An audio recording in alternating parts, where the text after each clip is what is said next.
Welcome back and prepare to be bedazzled because today we're going to be shedding light on how real private sector employees' wage applying to other real private sector jobs based on voluntary demand affects the employees' future employment status with a real private sector employer. So how does real private sector employees' wage applying to other real private sector jobs based on voluntary demand impact the employees' future employment status with their real private sector employer? Without further ado, without further delay, without further procrastination, allow me to demystify that answer to that inquiry right here, right now.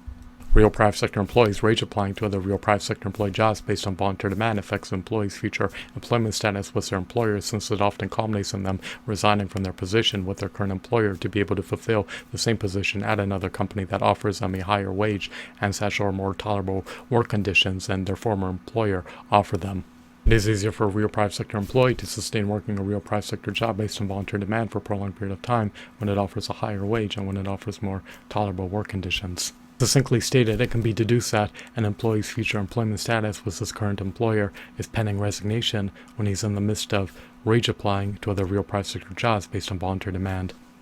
Once a real private sector employer ascertains that a real private sector employee is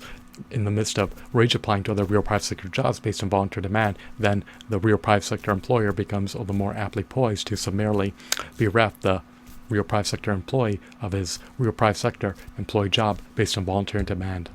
Lamentably, much to my dismay, much to my consternation, much to my chagrin, much to my grief, much to my agony, much to my agitation, much to my irritation, if a real private sector employer decides to bereft a real private sector employee of his real private sector job based on voluntary demand, then the real private sector employee will be barred from being able to redeem his unpaid sick hours that he accrued. Lamentably, remuneration is forgone when a real private sector employee is unable to redeem his unpaid sick hours that he accrued over time by working a real private sector employee job based on voluntary demand. Most real private sector employers have no qualms or misgivings appertaining to summarily dissolving a person's real private sector job based on voluntary demand. I hope that you deem this video to be riveting, captivating, mesmerizing, insightful, and enthralling. Have a blissful day. Goodbye.